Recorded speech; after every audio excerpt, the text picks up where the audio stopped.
Hello, welcome back to the channel. I'm Nida, your educator. Now we are going to start uh, final goods and intermediate goods. Okay, तो ये हमारा chapter second चल रहा है। उसका भी मैंने अभी आपको कुछ कॉन्सेप्ट्स पढ़ा चुकी हूँ। अब ये आपके नए कॉन्सेप्ट्स हैं, final goods and intermediate goods. Okay, तो फाइनल गुड्स बेसिकली क्या होते हैं? वो गुड्स जिनमें अब हमें कोई भी चेंजेस नहीं लाने हैं और वो फाइनली हम कंज्यूम कर लेंगे डायरेक्टली, ठीक है, या उसका इन्वेस्टमेंट हो जाएगा। उसको कोई जरूरत नहीं है रीसेल करने की। ओके, फाइनल गुड्स को रीसेल नहीं करते हैं और फर्दर ट्रांसफॉर्मेशन उनका कोई भी नहीं होना है, कोई भी चेंजेस नहीं आना है, ठीक है।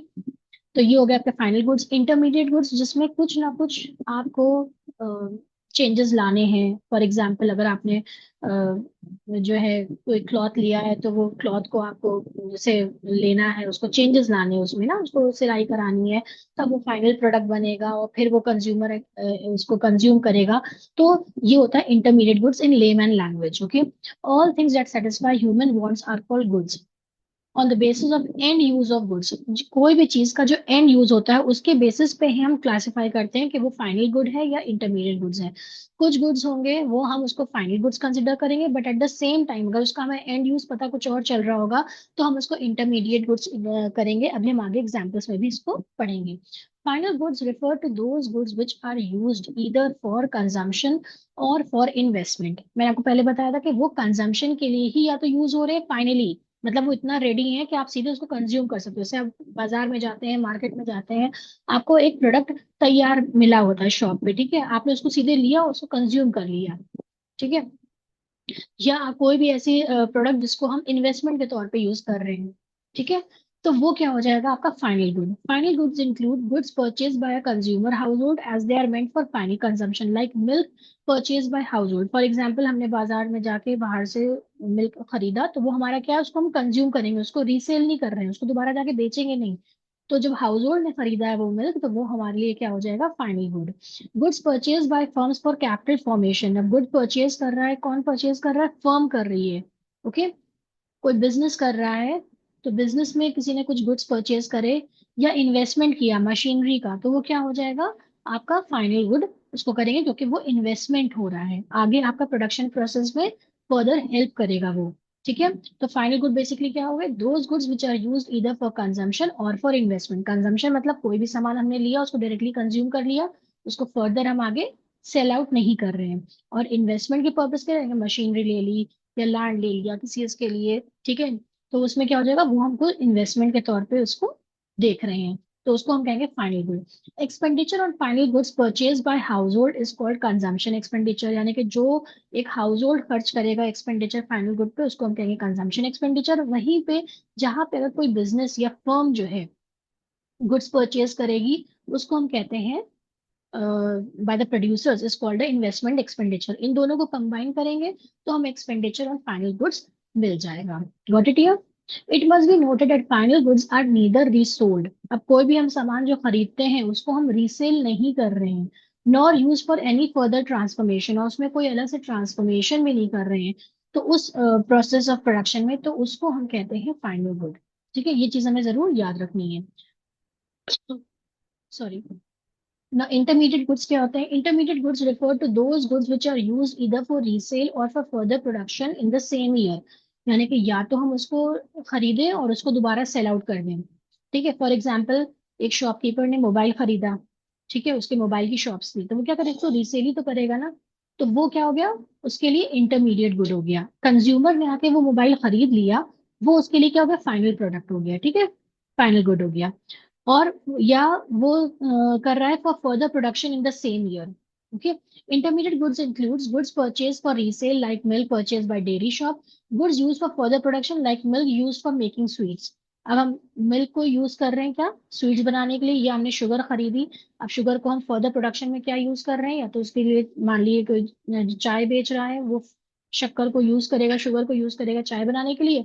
अब वही शक्कर अगर होगी तो उसको किसके लिए यूज करेंगे, मिठाई बनाने के लिए। तो ये क्या हो गया, फर्दर प्रोडक्शन में ऐड हो रहा है, ठीक है, तो that is known as the intermediate good. तो डिफरेंस क्या है फाइनल गुड में और इसमें? फाइनल गुड में क्या होता है, सबसे पहले बेसिस होगा आपका एंड यूज का। अगर वो हम, मान लीजिए, कोई बिजनेस कर रहे हैं, कोई फर्म कर रही है, ठीक है, तो वो क्या करेगी, वो खाली जो है अपने लिए यूज कर रहे हैं फॉर फाइनल कंजम्पशन, ठीक है, कंज्यूमर हाउस होल्ड ले रहा है, तो वो आपका फाइनल गुड होगा। या इन्वेस्टमेंट पर्पस के लिए जा रहा है तो वो आपका होगा फाइनल गुड, ठीक है। और जहां पे आपको रीसेल करना पड़ रहा है या फर्दर प्रोडक्शन में आप उसको यूज कर रहे हैं, ठीक है, उसको हम कहेंगे इंटरमीडिएट गुड। अभी और एग्जांपल से आपको क्लियर हो जाएगा। Important points about intermediate goods, they are generally purchase by one production unit from another production unit, यानी कि एक प्रोडक्शन यूनिट है, उसने वो सामान लिया, दूसरे प्रोडक्शन यूनिट ने उससे सामान ले लिया, तो ये क्या था, intermediate goods, but they remain within the production boundary. यानी कि अगर हमने शुगर लिया, फिर मिल्क ली, अब हमें फाइनल प्रोडक्ट क्या है मेरा, स्वीट्स बनाने का है, ठीक है, लेकिन ये प्रोडक्शन बाउंड्री से एक बाउंड्री से दूसरी बाउंड्री जा रहा है, लेकिन अभी भी एक फाइनल गुड नहीं बना है, तो इसको हम कहेंगे intermediate good, okay.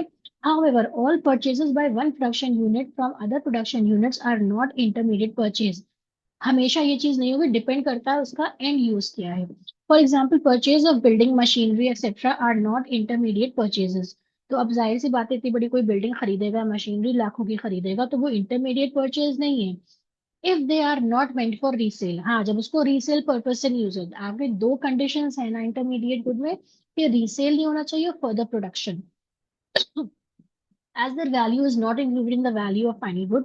In fact, such purchases are termed as final product as they are purchased for investment। हमको इन्वेस्टमेंट के लिए देना है इसको ना, मशीनरी या बिल्डिंग है या लैंड है, तो उसको हम परचेज फॉर इन्वेस्टमेंट होता है, तो इसको हम कंसिडर करेंगे, that is the final good. Now come to the next point. इसमें और क्या चीजें हैं। They have derive demand as a demand depends on demand for final goods. तो ये क्या होती है आपकी, ये आपकी जो इंटरमीडिएट गुड्स होती है, इनकी डिमांड क्या होती है, डिराइव्ड होती है, क्योंकि ये डिपेंड करती है फाइनल गुड पे, ठीक है। They are not yet ready for use by their final users. तो वो अभी रेडी नहीं है, वो प्रोडक्शन प्रोसेस में चल रही है, प्रोडक्शन बाउंड्री उन्होंने क्रॉस नहीं करी है, that is some value has to be added to the intermediate goods. For example, sugar purchase by sweet shop is an intermediate good as some value is to be added to sugar for making sweets। ठीक है, तो sugar को हम क्या consider करेंगे, intermediate goods, क्योंकि वो जब शुगर को हम मिल्क में या किसी भी चीज में हम ऐड करेंगे, उसमें और भी चीजें, खोया, मैदा या जो भी आप चीजें बनाना चाह रहे हैं, उसमें मिठाई बनाने में आप इसको स्वीट्स को यूज कर रहे हैं, तो जब वो चीजें फाइनल प्रोडक्ट क्या आपका स्वीट्स है, और अभी ये प्रोडक्शन बाउंड्री के अंदर है, राइट, तो इसलिए हम शुगर को कंसिडर कर रहे हैं intermediate goods. Durable goods like trucks, aircraft, vehicles purchased by the government for military purposes are included under the category of intermediate goods। ये हैं आपके ड्यूरेबल गुड्स, क्योंकि ये लॉन्ग टर्म चलते हैं, ठीक है ना, more than a year. Intermediate goods as they are use to produce defence services, इनका पर्पस क्या है, डिफेंस सर्विसेज को करना है, and not for market sale, ये मार्केट में नहीं आ रहे हैं। इनका यहाँ पे ये आप इसको याद रखिएगा पॉइंट को, durable goods like trucks, aircraft, vehicles purchased by government for military purposes are included under the category of intermediate goods, क्योंकि ये इनका पर्पस ही अलग है, ठीक है, और एंड यूज पे ही हम डिस्टिंग्विश करते हैं कि whether a good is a final good और an intermediate good, okay. Then value of intermediate goods is merge with the value of final goods. Final good का जो एक एग्जैक्टली लास्ट में अमाउंट हमें मिलता है, हम इसको यही मान के चलते हैं कि उसमें इंटरमीडिएट गुड्स की वैल्यू एडेड है। For instance, suppose a miller buys wheat. अब एक मिलर ने व्हीट जो है परचेज किया 700 का, उसको कन्वर्ट किया फ्लावर में 1000, okay. Now the value of flower final goods includes the value of wheat. अब जो भी इसकी वैल्यू आपकी कन्वर्ट करने पे आई, दैट इज 1000, इसमें 700 इंक्लूडेड है, ये हम मान के चलते हैं, तो अलग से इंटरमीडिएट गुड को हम नहीं ऐड करते हैं। फाइनल गुड की जो प्राइस है उसी में हम कंसिडर करते हैं कि हमने इंटरमीडिएट गुड की वैल्यू एडेड है, ओके। ना प्रोडक्शन बाउंड्री क्या है, कि सिंपल जो भी स्टेप्स होते हैं आपके, ये स्टेप्स शो करे गए हैं, जो भी स्टेप्स आपके होते हैं, ये सब स्टेप्स करने के बाद एक फाइनल गुड ये आता है आपका, ओके। तो यहाँ पे हम शुगर भी ले सकते हैं, शुगर है, मिल्क है, और मान लिया आपने ड्राई फ्रूट्स ले लिए, ओके, और उसके बाद आपका फाइनल गुड मान लिया स्वीट्स आया, और ये कंज्यूमर ने ले लिया, तो फाइनल गुड स्वीट आ गया। तो ये तीन प्रोसेस हैं, इनको हम कहते हैं प्रोडक्शन बाउंड्री। ये अभी प्रोडक्शन बाउंड्री के अंदर है, जब इसमें सब चीजें इन्वॉल्व होके एक फाइनल गुड प्रोवाइड कर देंगे हमको, देन वो जो गुड आएगा बाहर आएगा, इस प्रोडक्शन बाउंड्री के बाहर आ जाएगा, उसे हम कहेंगे final good, because now it is ready to be consume by the consumer, okay. तो प्रोडक्शन बाउंड्री क्या है, the concept of production boundary is very significant to understand the difference between intermediate and final goods. The production boundary is the line around the productive sector, ठीक है, productive sector के जो चारों तरफ line है, that is ना आपकी production boundary, as long as the goods remain within the production boundary they are intermediate goods. तो जब तक इस प्रोडक्शन बाउंड्री के अंदर आपके हैं प्रोडक्ट्स, वो आपको कहे जाएंगे intermediate. Okay, goods, and when a goods come out of this boundary it is called a final good. Okay, then in the given diagram there are three production units A, B and C. The thick border drawn around these three units in the production boundary, okay, is the production boundary. Within this limit cotton and thread are intermediate goods. Cloth is a final good as it lies outside the purview of the production boundary. वही same मैंने आपको example sweets का भी दिया था. Okay, then how to classify good as intermediate and final goods, ये बहुत important है। इसी के बेसिस पे आप आगे के जो क्वेश्चंस छोटे छोटे आते हैं, जैसे एक एक दो दो मार्क्स के, आपको डिफरेंस बताना होता है कि इंटरमीडिएट गुड है या फाइनल गुड है, और उसका विद रीजनिंग देना होता है। ठीक है, तो ये जरूर से आपको मेंशन करना है और रीजन जरूर मेंशन करना है। प्लस आप हमेशा कोई भी गुड होगा उसको हमेशा उसका एंड यूज के अकॉर्डिंग ही हमें देखना है कि वो फाइनल गुड है इंटरमीडिएट गुड है। हम ये नहीं कह सकते कि हमेशा एक जो है मिल्क जो है आपका इंटरमीडिएट गुड ही रहेगा या मिल्क हमेशा आपका फाइनल गुड रहेगा। Depend on the use of the product and use of the product. Okay, so the distinction between intermediate goods and final good is made on the basis of the use of the product, जो मैंने अभी आपको बताया कि and use देखना है, and not on the basis of the product itself. A commodity can be intermediate good as well as a final good depending upon its nature of use. हम कैसे यूज कर रहे हैं, आपका एग्जाम्पल देते हैं।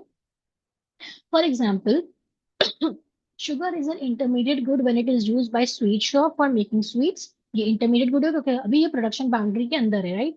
However, if it is used by a consumer, अगर हम जाके normal sugar का पैकेट खरीद लेंगे, then it becomes a final good because वो हम घर में लाके उसको सीधे directly consume कर लेंगे। ठीक है, then similarly milk is an intermediate good when it is used in a dairy shop for resale, क्योंकि जो भी डेयरी शॉप होगी वो मिल्क ला के रखेगा तो रीसेल करेगा, उसको सेल आउट करेगा। However, it becomes a final good when it is used by the household, लेकिन जब वही मिल्क का पैकेट हम अपने घर ले आएंगे तो हम क्या करेंगे, उसका कुछ ना कुछ बना के खा लेंगे या पी लेंगे चाय। ठीक है ना, तो ये डिपेंड करता है कि एंड यूज क्या है उस चीज का। Got it? So it must be noted that distinction is made on the basis of end use. ये इंपॉर्टेंट है, प्लीज इसको जरूर से ध्यान रखिएगा। डिफरेंस बिटवीन इंटरमीडिएट गुड और फाइनल गुड, जब ये क्वेश्चंस आते हैं विद रीजनिंग कि ये गुड आपका फाइनल है कि इंटरमीडिएट है, तो इसके बेसिस पे ही आप डिस्टिंग्विश करेंगे। If and use of a good is consumption और इन्वेस्टमेंट, अगर किसी भी प्रोडक्ट का एंड यूज उसका उसका जो आखिरी टाइम जो यूज हो रहा है उसके उससे हमें पता चल रहा है कि या तो वो कंजम्पशन के लिए यूज हो रहा है या इन्वेस्टमेंट के लिए, तब हम उसको फाइनल गुड बोलेंगे। अगर वही गुड यूज हो रहा है रीसेल के लिए या फर्दर प्रोडक्शन के लिए और सेम ईयर में हो रहा है, then it is an intermediate good. Okay, ना इसका सेकंड पॉइंट, इसका अब नेक्स्ट पॉइंट क्या है, national income includes only final goods. अब इंटरमीडिएट गुड्स हम इंक्लूड नहीं करते हैं नेशनल इनकम में, और नेशनल इनकम की जब भी अकाउंटिंग हम कैलकुलेशन होती है तो हम इसको मान के चलते हैं, इसको अज्यूम करते हैं कि फाइनल गुड में ऑलरेडी इंटरमीडिएट गुड्स एडेड थी। ठीक है, only final goods are included in national income. The intermediate goods are not included in the national income as they are already included in the value of the final goods. If the value is added again, it will lead to a double counting. तो ये double counting की problem होगी क्योंकि बार बार हम एक ही चीज को, final good मान ली 1000 का आ रहा है, अब हमने 700 रुपए की कोई और चीज खरीदी, 300 रुपए उसमें और एडिशनल चार्जेस करे, तो अल्टीमेटली 1000 का ही तो वो हमें प्रोडक्ट फाइनल प्रोडक्ट पड़ रहा है ना। तो हम 1000 ही हमारी नेशनल इनकम अकाउंटिंग में रखेंगे। ठीक है, ये नहीं होगा कि 1000 अलग हमने रखे, 700 अलग रखे, 300 अलग रखे, तो उसमें क्या होगा, डबल काउंटिंग की प्रॉब्लम आ जाती है जब हम नेशनल इनकम को कैलकुलेट करते हैं। For example, out of wheat and flower only flower final good is included in national income as value of flour already includes the value of wheat intermediate good.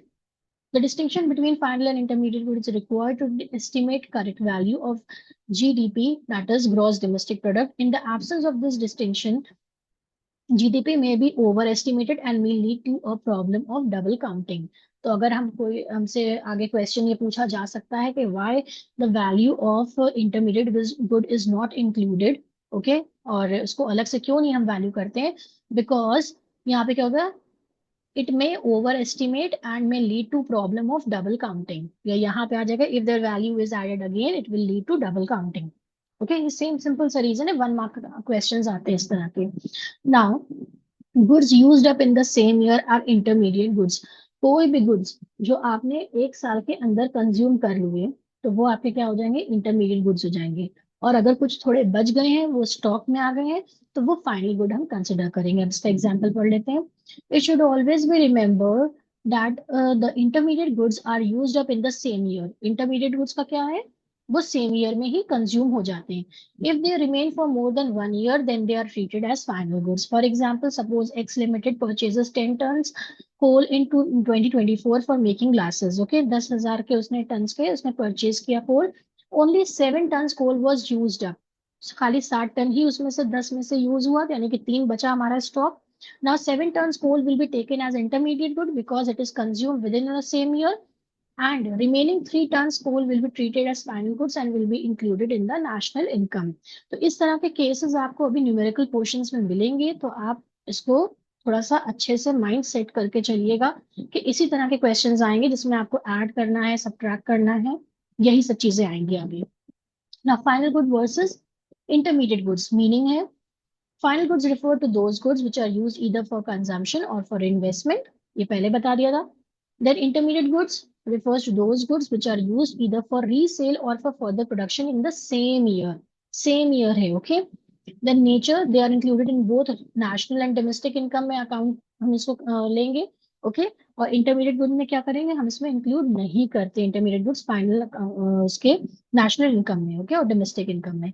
Value addition, they are ready for use by the final users, no value has to be added to the final goods, यानी कि ready to use है, ये तैयार है चीज, product तैयार है, अब आके उसको सीधे कंजम्पशन पर्पज के लिए ले लो, ठीक है? Final goods, they are not ready for use, उनमें कुछ ना कुछ वैल्यू ऐड होना है। फॉर एग्जाम्पल, स्वीट बनाने के लिए आपको मिल्क है और शुगर है और जो भी आपको मेवे डालना है, या जो भी चीजें आपको उसमें चीजें ऐड करनी है, तो उन सबके बाद एक फाइनल प्रोडक्ट आता है स्वीट, ओके? तो इसमें क्या होता है, बहुत से इसको स्टेजेस से क्रॉस करना पड़ता है प्रोडक्शन बाउंड्री के लिए, फाइनल जाने के लिए, okay? So production boundary, they have crossed the production boundary, यानी कि फाइनल प्रोडक्ट तैयार है। They are still within the production boundary. It means कुछ ना कुछ उसमें additions होने हैं in order to get some value or has to be added. Okay. Example, milk purchased by household for consumption, car purchased as an investment. ठीक है, तो car हम परचेज करते तो एक इन्वेस्टमेंट के तौर पे करेंगे, मिल्क परचेज करेंगे तो उसको कंजम्पशन के तौर पे करेंगे, that is the final good, okay? Then intermediate goods, milk used in a dairy shop for resale, coal used in a factory for further production. Now अब इसमें कुछ एग्जांपल्स आपको दिए गए हैं जिससे आपको और ज्यादा क्लियर हो जाएगा कि इसको हम रिगार्ड करेंगे इंटरमीडिएट गुड या final product, okay? Paper purchase by a publisher, एक पब्लिशर ने क्या किया, पेपर परचेज किया, तो जाहिर सी बात है उसके लिए इंटरमीडिएट प्रोडक्ट है, क्योंकि paper is use for further production during the same year, okay? Then furniture purchase by a school, अब स्कूल फर्नीचर खरीद लेगा तो उसको रीसेल नहीं करेगा, इसमें इन्वेस्टमेंट के लिए करेगा ना, तो उसको हम फाइनल प्रोडक्ट कंसिडर करेंगे। Milk purchase by house hold, हमने बहुत बार अभी शुरू में भी एग्जाम्पल देखा है कि मिल्क या कोई भी चीज जो हम हाउस होल्ड खरीदते हैं तो उसको डायरेक्टली हम कंज्यूम कर लेते हैं ना, तो उसको फाइनल गुड ही मान के चलना है, ठीक है? It is a final good as it is used by household for final consumption. Now purchase of rice by a grocery shop, अब राइस परचेज कर रहा है कोई ग्रोसरी वाला, कोई बनिया या वो खरीद रहा है राइस, जाहिर सी बात है वो क्या करेगा, उसको सेल आउट करेगा, रीसेल करेगा ना, तो इसलिए इसको हम इंटरमीडिएट प्रोडक्ट बताएंगे, ठीक है? ना next is what, coal use by manufacturing firms, तो कोल यूज होता है फर्दर प्रोडक्शन में, तो इंटरमीडिएट गुड होगा। Computers installed in an office, computer है किसी ऑफिस में लगाया जाए तो इन्वेस्टमेंट पर्पस होगा, तो फाइनली गुड होगा। Coal use by consumer household, देखो कोल पहले मैन्युफैक्चरिंग में यूज करा, ठीक है? तो हमारा क्या हुआ, फर्दर प्रोडक्शन के लिए करता है, इसलिए इंटरमीडिएट था। अब जहां पे हाउस होल्ड का नाम आ गया, हाउस होल्ड यूज कैसे कर रहा है, हाउस होल्ड लेके जा रहा है अपने घर, तो वो बेचेगा नहीं, वो उसको फाइनल कंज्यूम कर लेगा, ठीक है? तो फाइनल प्रोडक्ट उसको ट्रीट करेंगे। Mobile set purchase by mobile dealer, तो उसको रीसेल पर्पज के लिए यूज करेगा, तो इसलिए intermediate product. Purchase of pulses by consumer, अब purchase of pulses by grocery अगर होता तो हम क्या कहेंगे, इसको ग्रोसरी में अगर लेकर आएंगे तो आपका आ जाता है ये इंटरमीडिएट गुड, क्योंकि ये बेचेगा सामान, ओके? और यहाँ पे क्या है, purchase of pulses by consumer, अब पल्सेस खरीद रहा है कंज्यूमर तो वो घर में आके पका के खाएगा ना, कहीं और जाके सेल आउट नहीं करेगा, तो इसलिए क्या हो जाएगा, final product. Chowk dusters etcetera purchase by school, अब स्कूल ने खरीदा है तो वो 1 साल के अंदर ही खत्म हो जाएगा, ठीक है? तो ये क्या हो जाएगा, intermediate product. Fertilisers use by the farmers, तो ये फिर आपका इंटरमीडिएट हो जाएगा क्योंकि ये फर्दर प्रोडक्शन में आपको हेल्प करता है इन the same year. Printer purchase by a lawyer, अब लॉयर ने खरीदा है प्रिंटर, तो क्या हो जाएगा, ये फाइनल प्रोडक्ट है क्योंकि ये इन्वेस्टमेंट के लिए उसने खरीदा है। Wheat use by a flour mill, तो वीट यूज हो रहा है तो इंटरमीडिएट अगेन हो गया, सेम ईयर में खत्म हो जाएगा and meant for resale. Unsold coal with the trader at year end. अब अनसोल्ड कोल था, यानी कि कोल वही जो आपका एग्जाम्पल ले लें 10,000 का था, ठीक है, और उसको क्या किया, 7,000 उसने यूज कर लिया ना, 7,000 का उसने बेच दिया, 3,000 अभी मैं पीछे मैंने आपको बताया ना एग्जाम्पल था कि 10,000 का कोल था, उसमें 7,000 यूज मतलब उसमें हो गया और 3,000 उसका स्टॉक बचा है, तो वही क्या हो जाएगा, फाइनल प्रोडक्ट में ऐड हो जाएगा as an investment. Cotton use by a cloth mill, intermediate product है, ये कॉटन को हम फर्दर प्रोडक्शन यूज करेंगे। Wheat use by a household, household जब यूज करेगा तो वो फाइनल प्रोडक्ट पे ही आ जाएगा। Refrigerator installed by a firm, तो फर्म यूज कर रहा है तो जाहिर सी बात है वो अपने फाइनल प्रोडक्ट के लिए यूज करेगा और इन्वेस्टमेंट के तौर पे यूज करेगा। रेफ्रिजरेटर किसी ऑफिस में लाके लगा दोगे तो इन्वेस्टमेंट ही तो हो रहा है। Sugar use by a sweet shop, ये हमने बहुत बार एग्जांपल देखा है कि शुगर से डायरेक्टली कुछ नहीं बनता है, शुगर को यूज करके इंटरमीडिएट गुड है वो, उसके साथ कुछ और चीजें ऐड होंगी तब वो एक फाइनल प्रोडक्ट बनाया जाएगा और तब वो बेचा जाएगा, तो इसीलिए हम शुगर को इंटरमीडिएट प्रोडक्ट यूज कर रहे हैं। जब अगर शुगर हम क्या एक कंज्यूमर यूज कर लेता है, एक हाउस होल्ड, तो वो फाइनल हो जाता है। गॉट इट, आई होप ये इतने एग्जाम्पल्स हमने रीड करें इसमें आपको कोई प्रॉब्लम नहीं होगी। इसी तरह के एग्जाम्पल्स आपके एग्जाम में पूछे जाते हैं। प्लीज इसको कॉन्सेप्ट्स को बहुत अच्छे से क्लियरली पढ़िएगा, 2-3 बार पढ़िएगा, बहुत आसानी से समझ में आ जाएगा। लेकिन ये बहुत जरूरी है, ओके, क्योंकि आगे के जो क्वेश्चंस आएंगे वो इसी पे आएंगे। Okay, thank you so much.